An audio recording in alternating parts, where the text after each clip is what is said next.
আচ্ছা বলুন তো, একটা গরুর বাচ্চা হলে হাঁটতে টাইম লাগে কতদিন? কতদিন? একজন বলছে 1 মাস। মানে ও কিছুই বোঝে না, ও কিছুই বুঝে না। মানে ও বলছে 1 মাস। জি জি জি জি জি, যে 2 ঘন্টাও নয়, 2 মিনিট বলতে পারেন, 2, 4, 5 মিনিট, 10 মিনিট, তাই তো? গরুর বাচ্চা হলে টাইম লাগে 10 মিনিট। এবার বলুন, মানুষের বাচ্চা হলে কতদিন টাইম লাগে? 1 বছর। কারণ কি? কি কারণ? এত ডিফারেন্স কেন? আপনি তো দেখেন আর খুব মজা নেন। এর থেকে কিছু শিক্ষা অর্জন করতে হবে, করতে হবে না? শিক্ষা অর্জন করতে হবে। গরুর পা এই কারণে আল্লাহ রেডি করে দিয়েছে, সাথে সাথে আল্লাহ জানে এর নানি, দাদি, খালা, ফুপু কেউ নেই, কেউ নেই। কারণ এর কোলে করে মানুষ করবে কে? গাভী নিজের বাচ্চা নিজে জন্ম দিয়ে নিজে জিভ দিয়ে চাটে, চাটে না? চাটে। আর রাতের বেলা বাচ্চা হয়েছে গোয়াল ঘরে, নিজের ভাষায় তার বাচ্চাকে বলে, এই তুই এমন জায়গাতে জন্ম নিয়েছিস, তোর নানি দাদি কেউ নেই, তোর গায়ে লালাটা পরিষ্কার করবে, আমি নিজে জিভ দিয়ে চাটি বলে দেখবেন গাভী চাটে, চাটে না? চাটে। চেটে পরিষ্কার হয়ে গেল, এবার বাচ্চাকে বলে, এই তোর দুধের প্রয়োজন, ওঠ, দুধ খাবি, ওঠ। দুধ খেয়ে আস্তে আস্তে করে কাঁপতে কাঁপতে ধস করে পড়ে গেল। আবার ওঠ। উঠে দাঁড়িয়ে আছে, তা মাকে বলছে, মা দুধ কোথায় গো? তুমি যে বললে দুধ। বলছে, যা পিছনের দিকে যা, গিয়ে মাঠগুলো ঝুলছে ওখানে ধরে টান। তো পিছনে টানছে, দুধ আসছে না, একটু একটু একটু একটু করে আসছে। গাভীর বাচ্চা নিজের ভাষায় বলছে, মা কই দুধ নেই তো। খ্যাপা কোথায় গেলে দুধ নয়, আমি প্রথম মা হয়েছি, দুধের রাস্তা ক্লিয়ার নেই। এক কাজ কর, মাঝে সাঝে এরকম করে চুক চুক চুক চুক করে চুষবি আর এইরকম করে গুঁতো মারবি। গাভীর বাচ্চা মারে, ছাগলের বাচ্চা মারে। কে শেখালো? কে? আল্লাহ, আল্লাহ, আল্লাহ। ওর পা রেডি হয়ে গেল 5 মিনিট, এই কারণে জোর নানি দাদি কেউ নেই। মানুষ খলাকাল ইনসানা ফি আহসানি তাকবীম, বড় আদর করে বানিয়েছি।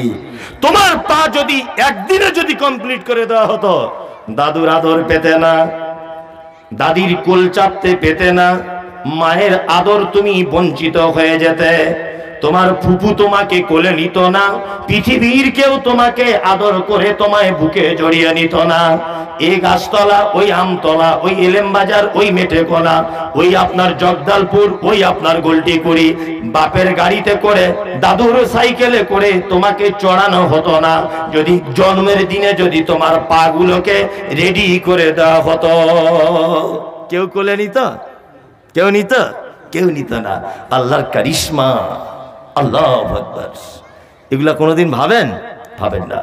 এবার মানুষকে সব থেকে সুন্দর করে তৈরি করা হয়েছে, তাই তো? পরের ভাষাটা আল্লাহ দেখুন কত দুঃখজনক। আল্লাহ তাআলা বলছেন, সুম্মা রাদাদনাহু আসফালা সাফিলিন।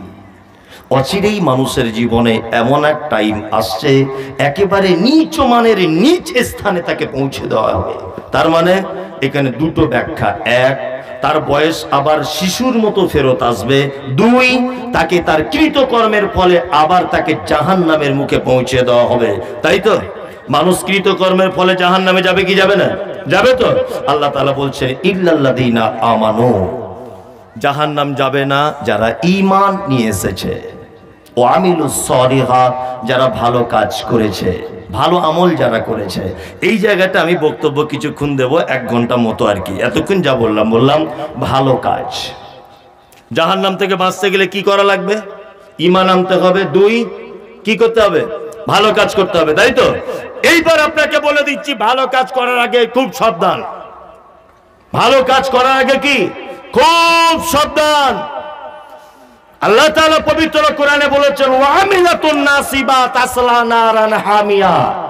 এক শ্রেণীর মানুষ তারা আমল করবে, নাসিবা, আমল করতে করতে করতে করতে এক পর্যায়ে তারা ক্লান্ত হয়ে যাবে। তাসলা নারান হামিয়া, তারপরেও তাদেরকে ধরে জাহান্নামের ভিতরে নিক্ষেপ করা হবে। বলুন তো এরা কারা? এরা কারা? ঠিক আমল করার আগে কেমন বুঝে নিতে হবে আপনাকে বোঝাচ্ছি আমি।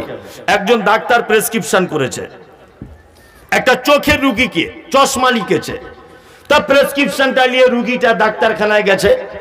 চশমার দোকানে বলছে, ভাই এই চশমাটার দাম কত? তা বলছে, এটা তো পাওয়ার আলা চশমা লিখেছে, 50 পাওয়ারের চশমা। বলছে দাম কত? বলছে 50 টাকা।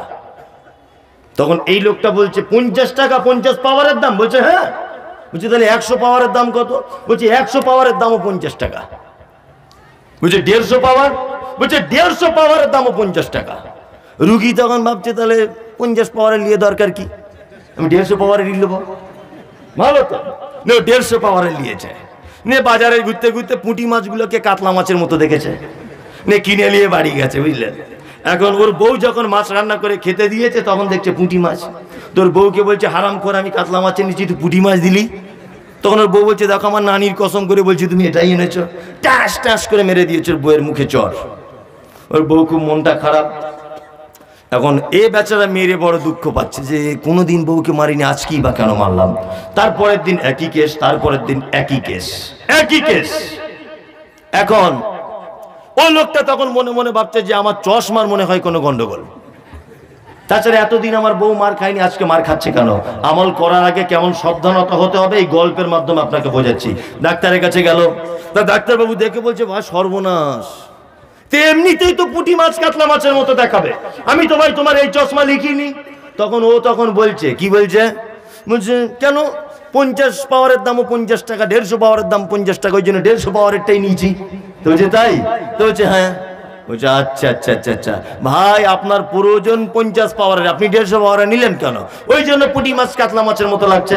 আমাদের আমলের ক্ষেত্রে ঠিক এরকম কিছু রয়েছে। হুজুর ফতোয়া দিয়ে দিয়েছে 15 শাবানে 100 রাকাত নামাজ পড়তে হবে, 100 রাকাত। বলছে উপকার কি? বলছে 47 বছর একভাবে এক এক রাকাতে জান্নাতে থাকা যাবে। কি বলছে বুঝতে পারছেন না? 2-4 রাকাত পর তবুও মানা যেত, হ্যাঁ ওই 100 রাকাত। আবার বলছে এক রাকাতে 47 বছর করে জান্নাতে থাকা যাবে। এ মূর্খ সূর্খ মানুষ এ ভেবেছে তাহলে বিশাল লাভ, বুঝলেন না? এই বিশাল লাভ করতে গিয়ে ওই 150 পাওয়ারের চশমার মতো হবে। এই লোকটার জন্যই আল্লাহ তাআলা বলেছেন এরই জন্য জাহান্নাম। আমল করে ক্লান্ত হয়ে যাবে। 100 রাকাত নামাজ পড়া কি চারটিখানি ব্যাপার? আল্লাহ নিজে বলছেন লা ইউকাল্লিফুল্লাহু নাফসান ইল্লা উসাহা, আমাকে খুশি করার জন্য, আমাকে সন্তুষ্ট করার জন্য কোন আত্মার কষ্ট হবে এটা আল্লাহ নিজে চান না। তো 100 রাকাত নামাজ 15 শাবানে যে হুজুর ফতোয়া দিয়ে দিল শবে বরাতের রাত্রি বেলাতে 100 রাকাত নামাজ পড়তে হবে। আচ্ছা বলুন তো এটা তো দুনিয়ার কোনো হাদিসে নাই, এটা হুজুররা পর্যন্ত বলে দিয়েছে। এটা একেবারে মিথ্যা কথা, একেবারে জাল কথা, মওযু হাদিস একদম বলে দিচ্ছে। আল্লামা নাসিরউদ্দিন আলবানী এই ব্যাপারে বলতে গিয়ে উনার একটা তাহকিকে দেখছিলাম একটা বইয়ে, যে উনি মুচকে হেসে দাঁত বার করে দিলেন। আলমানির মতো লোক দাঁত বার করে দিচ্ছে হেসে, যে হাদিস পেল কোথায়?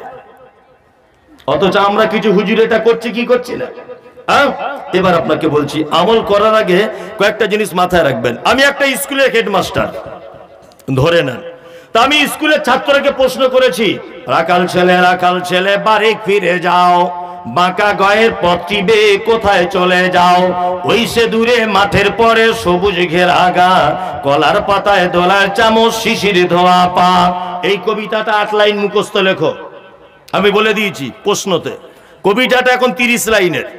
আচ্ছা বলুন তো, ছাত্র যদি মাস্টারি করে 30 লাইনেরই যদি লিখে দেয়, তাহলে পরীক্ষার খাতায় ও নাম্বার পাবে কি পাবে না? পাবে না। কারণ ও শিক্ষকের অবাধ্য ছাত্র, এই কারণে পাবে না। ক্যাথা স্ট্রিটের কাজ বুঝেন? ক্যাথা স্ট্রিট না কি বলে মেয়েরা বাড়িতে করে। আপনি কলকাতা থেকে একটা কাজ এনেছেন, কলকাতার একটা শাড়ি এনেছেন, গ্রামে করবেন। কলকাতার শাড়িটাতে বলে দিয়েছে মালিক যে চারিদিকে গোলাপ ফুল এঁকে আনবে, চারিদিকে ভালো করে কিন্তু গোলাপের মতো সুতো দিয়ে করবে।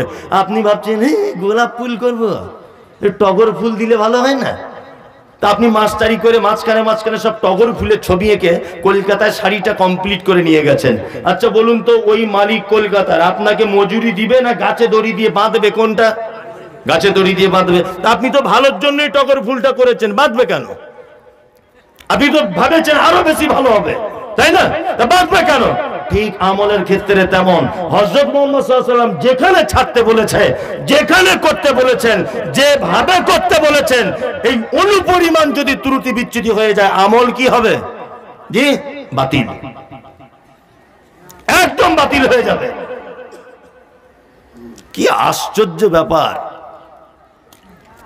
পরশুদিন একজন বক্তব্য রাখছেন, বক্তব্য রাখতে রাখতে বলছেন যে আল্লাহ নবী বলেছে কাঁটা বেগুন খাওয়া বেশি করে 100টা রোগ ভালো হয়ে যাবে। আমি মনিকে দেখাচ্ছিলাম, ইসলাম মোল্লা বেটা যে আমার সাথে থাকে, ওকে আমি হাদিসটা দেখাচ্ছিলাম, ওদের বইয়ে লেখা আছে। তা বলছে এটা কোনো হাদিস নয়, আরবি প্রবাদ বাক্য নয়, এটা একদম গাঁজাখড়ি গল্প একটা। তা আমিও মনে মনে ভাবছিলাম যে হুজুর যে বারবার বলছে বেগুন খেলে রোগ ভালো হয়ে যায়, কিন্তু হযরত মুহাম্মদ সাল্লাল্লাহু আলাইহি ওয়াসাল্লাম তো এত বোকা লোক নন, বোকা লোক নন। বেগুন খেলে তো অধিকাংশ মানুষের পাছা চুলকায়, তা মুহাম্মদ সাল্লাল্লাহু আলাইহি ওয়াসাল্লাম এত বোকার মতো কথা বলবেন? আমি খুব আশ্চর্য হতাম, কিন্তু 3 দিন আগে বুঝতে পেরে গেলাম এটা একদমই জাল কথা। আমল করার আগে অবশ্যই দেখে নিতে হবে এই আমল হযরত মুহাম্মদ সাল্লাল্লাহু আলাইহি ওয়াসাল্লাম করেছিলেন কিনা। আপনাদের কাছে আমি 5টা আমলের কথা বলে যাব, ইনশাআল্লাহ আমল করব ইনশাআল্লাহ। কই কারা কারা করবেন? হাত তুলুন তো, তুলুন সবাই। এই হাদিসটা আমি বলতাম না, কিন্তু আজকে বলার প্রয়োজন মনে করছে আপনাদের চরিত্র দেখে। এক, নবী মুহাম্মদ সাল্লাল্লাহু আলাইহি ওয়াসাল্লাম বলেছেন একটা মুসলমান আর একটা মুসলমানের উপরে 6টা হক রাখে। যদিও আর একটা হাদিসে রয়েছে 5টা, দুটো হাদিস দুই জায়গাতে। আবু দাউদে একটা হাদিস রয়েছে যে 5টা। তা আমি 5টার ব্যাপারেই আপনাকে বলবো, 6টা বললে ভারী হয়ে যেতে পারে। এক, নবীজি বলেছেন রাদ্দুস সালাম, তোমার সঙ্গে কারোর দেখা হলে সালামটা দিবে। ইনশাআল্লাহ সালাম দেবো আজকে থেকে চালু করব ইনশাআল্লাহ। আপনার ছেলে ইংলিশ মিডিয়ামে পড়ে, আমার আপত্তি নেই, অবশ্যই পড়ুক। ছেলে খুব ভালো ফটার ফটার করে ইংরেজি বলতে পারে, good morning, good evening, good afternoon. তোমার বেটা যদি দিনে 1 লাখ বার good good good good good good করেই যদি যায়, আচ্ছা বলুন তো 10টা নেকি হবে বলে মনে হয়? হবে? নবীজি বলেছেন আসসালামু আলাইকুম, কেউ যদি বলে তার আমলনামাতে 10টা নেকি লিখে দেওয়া হবে, আর যে যত শব্দ বাড়াবে আরো 10টা করে নেকি তাকে বাড়িয়ে দেওয়া হবে। আল্লাহর নবী বলেছেন ইসলামের মধ্যে সবথেকে উত্তম কাজ হলো ক্ষুধার্তকে খানা খেতে দেওয়া, আর পরিচিত অপরিচিত মানুষকে দেখে সালাম দেওয়া। ইসলামের থেকে সুন্দর আর কিছু আছে? নাই তো।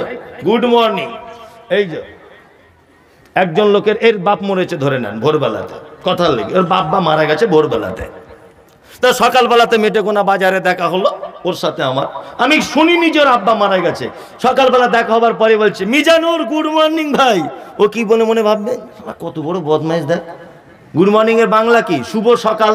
তা যার বাপ মরেছে ওর সকাল শুভ হয়েছে? হয়েছে?